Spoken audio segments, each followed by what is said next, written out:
So I'll go ahead and, if everyone's ready, I'll go ahead and call the meeting over.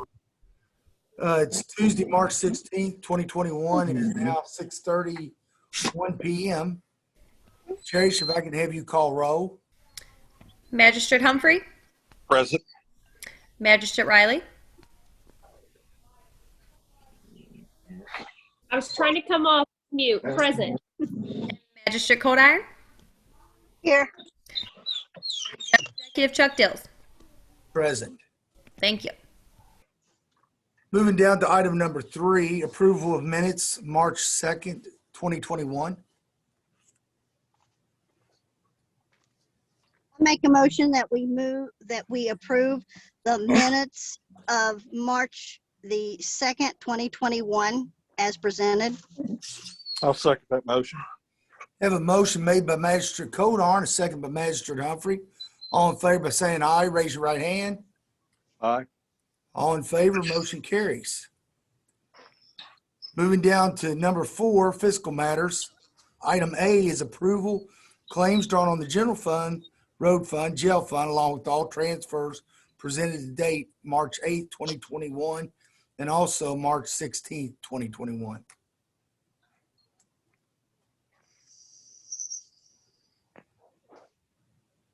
Make a motion to approve the claims presented this evening on the general fund, road fund, and jail fund, along with the transfers dated March 8th and March 16th. I second. Motion made by Magistrate Riley, a second by Magistrate Codarn. All in favor by saying aye, and raise your right hand. Aye. All is in favor, motion carries. Moving down to item B, this is our annual review that we have each year on our ordinance number 02-217-705 as required by section 13 of the occupational license tax ordinance. With that being said, I just, as I mentioned even last year, our road fund monies are continuing to go down. And I don't know personally if we're at a point that we can visit lowering the occupational tax down as long as we have infrastructure needs.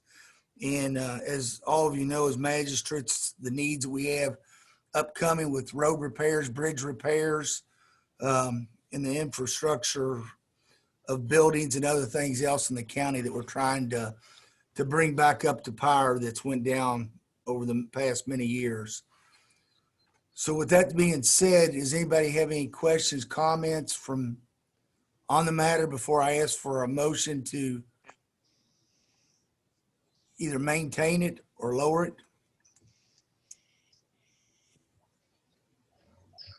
No, I think you've articulated it well, considering the volume of needs with current infrastructure and supporting, the current personnel and the programmings and services we need to provide countywide. I don't see there being the opportunity to lower it at this time. Okay. Shauna?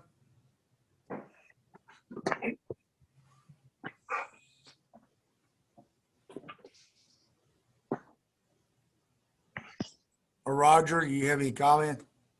No, I'll agree. I'd give anything in the world if we could lower it, but we're just not in a shape where we can do that now. And I'll be honest with the way things are going, I just don't know when we'll ever be able to do it right now. I'm not seeing a light at the end of the tunnel, that's for sure. But we're still playing catch up on our infrastructure needs for the county and No doubt. dealing with the EMS services on top of it. So, to continue to provide the services, do our repairs to our infrastructures, and try to keep our tax rates lower on our property taxes and try to avoid from having to create taxing districts for other needs. I think it's essential that we maintain the rate we have currently until we can revisit, and hopefully at some point, I would like to get this lowered down at least a half a cent. Absolutely. Okay. If not, I'm going to ask for a motion to maintain the current tax rate as it is. I'm going to make a motion that we maintain the current payroll tax as is.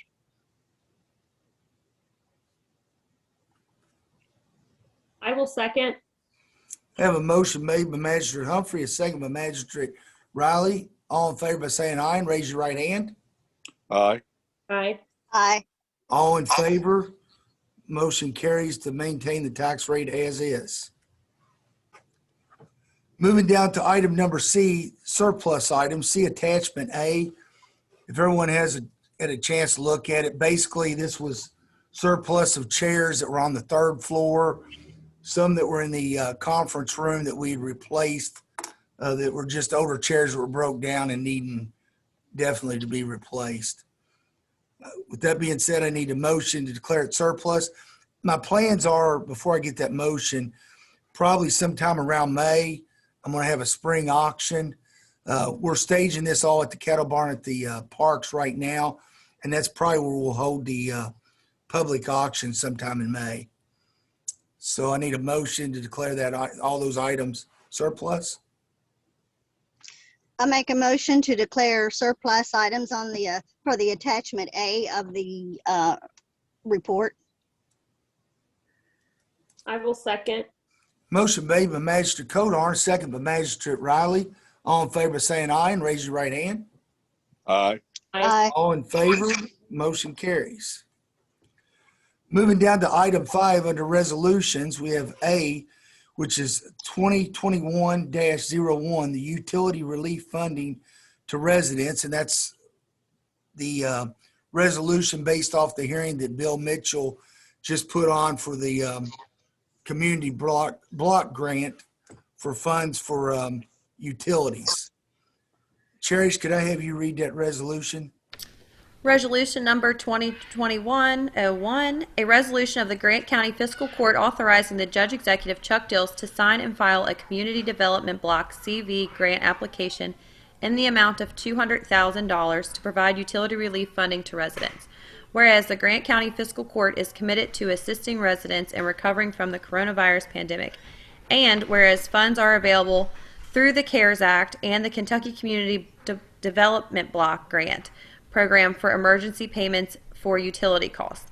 Now therefore be it acknowledged that the Grant County Fiscal Court hereby authorizes Judge Executive Chuck Dills to sign and file a Community Development Block Grant CV application in the amount of $200,000 to provide utility relief to residents. The Grant County Fiscal Court approves this resolution on the 16th day of March. Okay, thank you, Cherish. With that being said, I need a motion to pass the resolution. I make a motion, Go ahead, Shauna. I make a motion to, granting through a resolution, the judge to sign resolution 2021-01 as presented for the utility relief funding to residents. I have a motion made by Magistrate Codar, and I had a second made by Magistrate Riley. All in favor of saying aye, raise your right hand. Aye. Aye. All in favor, motion carries, resolution passed. Item number 6, old business. We don't have anything to report on it. Item number 7, moving down to new business. Item A is the proclamation for Arbor Day. Cherish, if I could have you read the proclamation. Absolutely. Proclamation Arbor Day. Whereas the Commonwealth is graced with diverse trees that extend from the hardwood forests of the east to the suppressed swaths of the west, and whereas trees are sustainable resources providing significant environmental, economical, social, and human health benefits to Kentuckians, and whereas on 1/3 of Kentuckians lived in a community actively managing their urban forests, spending over $7.5 million of this asset, and whereas Kentucky's forest products are a $13.2 billion green industry employing over 52,000 people, and whereas trees enhance our air quality, purify our water resources, protect our soil, and supply source of renewable energy, and provide valuable wildlife habitat. And whereas forests improve our health by offering a place of recreation and solace, and whereas trees and healthy forests enhance the quality of life for Kentuckians. Now, therefore, I, Chuck Dills, Grant County Judge Executive, hereby proclaim April 2nd, 2021 as Arbor Day in the state of Kentucky, I urge all citizens across the great Commonwealth to participate in the observance of this day by planting a tree. Our reward and that of future generations will be more beautiful Kentucky, whose health and well-being are sustained by this great natural resource, our forests. Okay, thanks, Cherish. Now, I apologize, I'm getting in a hurry. I've probably missed one of the most important items, which is item D under fiscal matters. That's for the Grant County's clerk's final settlement for 2020. It was I very was gracious that, laughing, like, what's so funny? yeah. Well, before Tabitha actually texted me, I looked up there and realized that I skimmed right over it, and I even made notes on it that she has turned over a check to the county for $163,617.91, which, Tabitha, the floor is yours to speak on before I make a motion on the final settlement. Okay. I appreciate that. Thank you. I'll try to screen share with you just so you can see some of the numbers. Can you guys see that? Yes. Okay, great. So this kind of gives you projected budgets from when I became clerk in 2015, and I'm not going to belabor the point. I'll go through it quickly. But as you can see, we significantly exceeded this year the amount of excess fees to turn over. And in 6 years, since I've been county clerk, we've been able to turn over a total of $388,202.10 to the fiscal court in excess fees. This year, much of that can be attributed to the increase in fees on the recording side of the office. That side of the office for years did not even make enough money to break even to pay the people that we had on the recording side of the office. So when we finally received a fee increase, it had been, I believe, the number that was thrown out during the hearings at the legislature was, it was 26 years that they had sustained the same fees in the recording side of the office. So this is not something you do on a regular basis unless you're in land development and you're recording a lot of deeds. But those of us who don't do that, it's, you know, once or twice, maybe 3 times in a lifetime, if you're buying and selling a home, that you would pay this fee. So that really attributed to the $163,000 that we had in excess fees. Of course, we were still open, even though we couldn't have business going on. We made accommodations through COVID, and we did receive a little bit of money. It was about $15,000 for the election that was not anticipated revenue. That the State Board of Elections provided some CARES Act money to county clerks, depending on our size, to hire staffing during the primary and general election. We far exceeded using that money to run those 2 elections with all of the voting options that we had. So, so much of that was used for staffing. So then just some notable increases. The one that really caught my attention on this slide I was expecting it, with the step up increase in the phased in approach that we have for retirement, but the amount of retirement cost went up substantially in our office. So we were, you know, and we anticipate that will go up again this coming year as that phase in goes higher each year. And then I always like to give you guys an idea of how much money my office collects on behalf of the fiscal court. In ad valorem taxes, we were down a little bit this year. That's across the board for all of the taxing entities that collect ad valorem tax, which is motor vehicle, boats, campers, trailers. A lot of people want to do that business in person. We've been open since July of last year to do that, but some of them have not made their way in and are now paying 2 years worth as they're coming in this year. So we may see a little bit of a bump in 2021 from those who did not pay in 2020.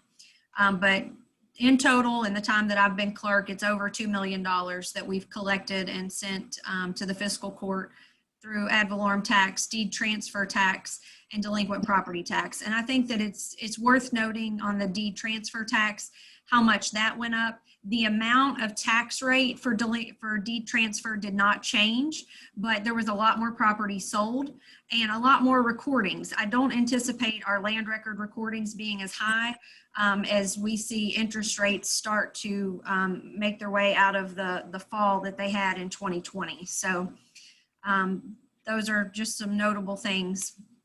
And then lastly, I always give you guys an update about the Department of Library and Archives grants that we have been successful in receiving in our office.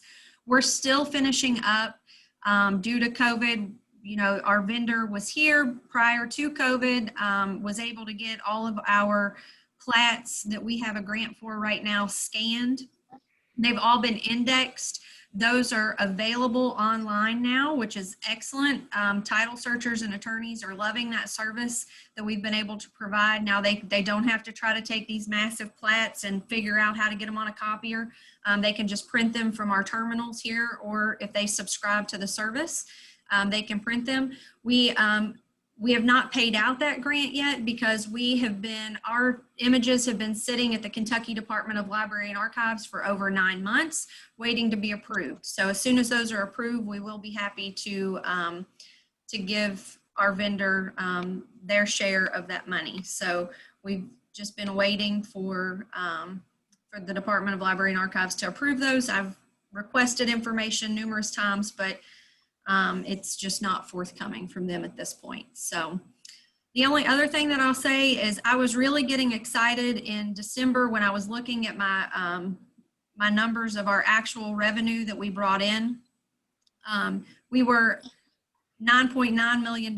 We were $50,700 shy of breaking $10 million in my office. And I was really hoping to get there this year or in 2020, but we missed it by 50,000. So I was really hoping that our car dealerships were going to send us a lot of work there at the end of the year so we could get it processed and get over the hump, but it didn't happen. So 9.9 is not too bad. It's the best year that I've had since I've been in office, and under all the conditions that we went through, I thought it was a pretty successful year, and happy to turn over some money to the court and hope to see some of that come back over into the office and be invested into our infrastructure over here. Is Chuck smiling? He knows I've been texting him and telling him all sorts of things that I'd like to see done with the money. So hopefully we can get some of those accomplished. If anybody has any questions, I'd be happy to answer. Tabitha, I don't have a question. I've told you this before, but I want to just make sure I reinforce and share. It's unrealistic, or it is realistic, that I probably keep on a weekly basis or every other week just the high customer service and the friendly atmosphere. And despite the COVID situation over the last year, I don't think your office has missed a beat as far as being available to serve the community. And I just want to thank you and your staff, and just the numbers speak for themselves that there absolutely is work happening in your office. And I just want to thank you for your professionalism and frankly, just the ongoing communication that you have and the accessibility. And so thank you for that. Well, I appreciate you saying that. It certainly takes a team. I couldn't do it without all of my staff, and I'm very fortunate that they're dedicated and they want to be here at work. They do not want to close the doors. The 4 months that we were closed, or 3.5 months that we were closed, which our year anniversary to that will be tomorrow, Chuck. That was the 17th was when we closed. They don't ever want to go back to that. And they enjoy seeing our customers come in. We are all looking forward to the day that we don't have to regulate how many people can come in the door. We're really looking forward to that. And we're happy that we can be here and provide the services that we do. And a lot of people kind of give me funny looks when I say I'm happy to be a tax collector, but somebody has to do it, and we should at least do it with some dignity and have respect for those who we're serving. So I really appreciate you saying that, and I'll share that with my staff. Thank you again, Tabitha. You're doing a great job, as I've told you many a times, and I appreciate the hard work. And I'm very aware that we have some infrastructure needs that needs to be done to your building, and also visiting the updated voting machines. So there's Yep. things that we need to take care of.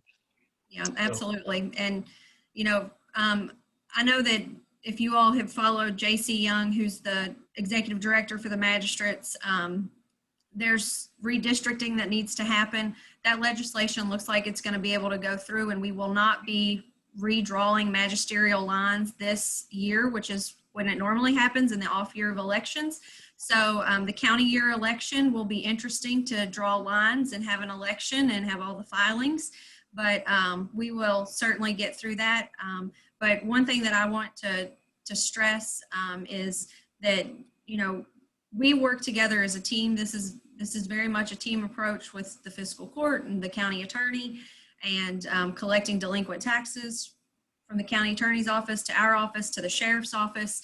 So I couldn't do it without all of us being on the same team, and I appreciate every one of you. So thanks so much. Well, thank you. With that being said, I need a motion to accept the final settlement from Tabitha Clemens, our county clerk.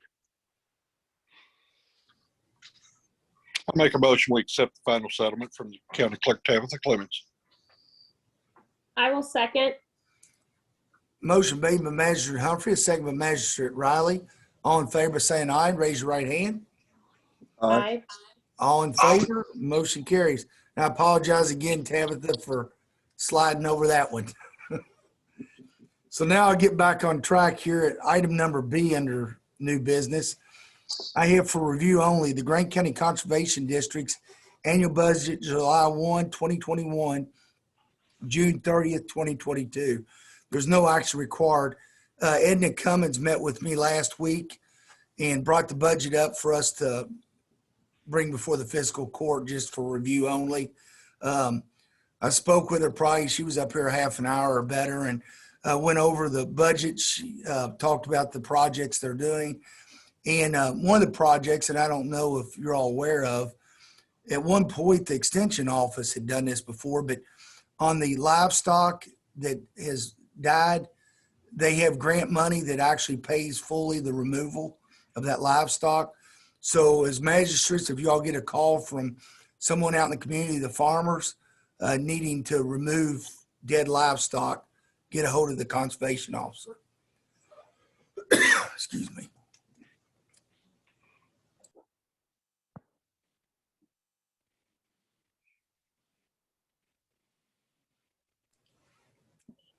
Moving down to item number C, review the Grant County Soil Water Conservation District annual plan of work for July 1, 2021, June 30th, 2022. No action needed on that also. Everyone had a chance to review those items? Any questions? If not, moving down to item 8, reports. On the jailer's report, the jailer dropped off his current list. There's 38 county prisoners, and up from last time, the state prisoners are 183. They're starting to get their numbers moving back in the right direction as they're releasing them out of the Department of Corrections. So that is good. Total of 221 inmates in the jail.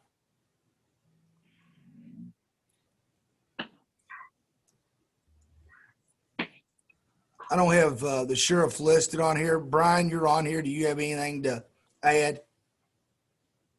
Yeah, I just want to take a minute to recognize Deputy Andy Reeves.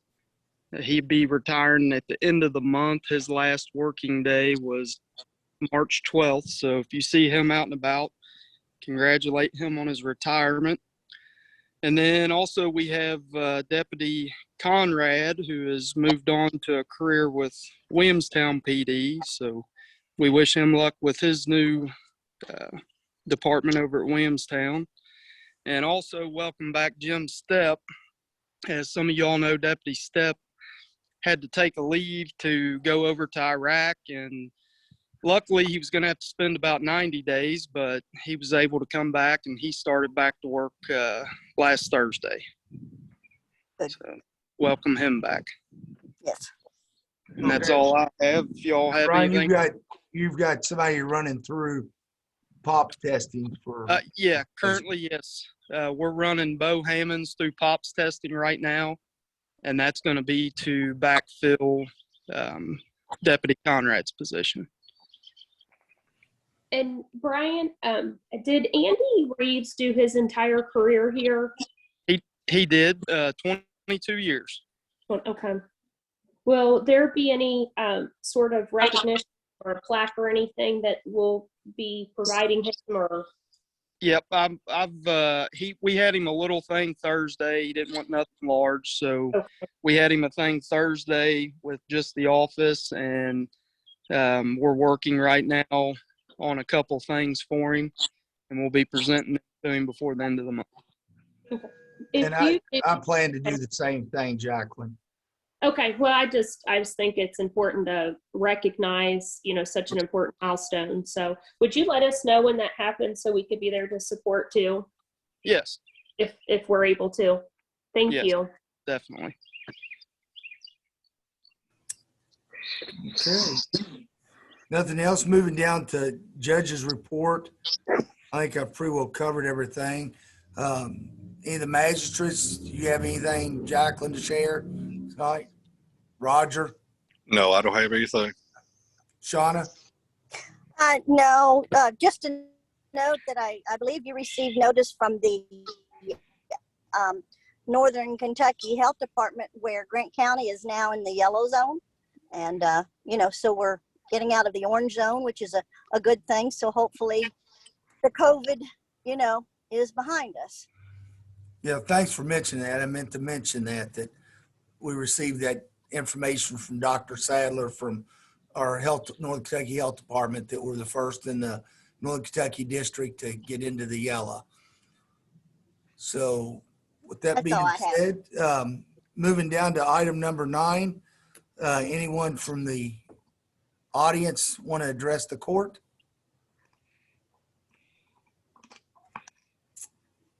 If not, I want to remind everyone, our next meeting will be Tuesday, April 6, 2021. We'll be going back to the courtroom in person, not on Zoom. So I need a motion to adjourn. I make a motion to adjourn. I'll second the motion. I have a motion made by Magistrate Codar, a second by Magistrate Humphrey. All in favor of saying aye, raise your right hand. Aye. Bye.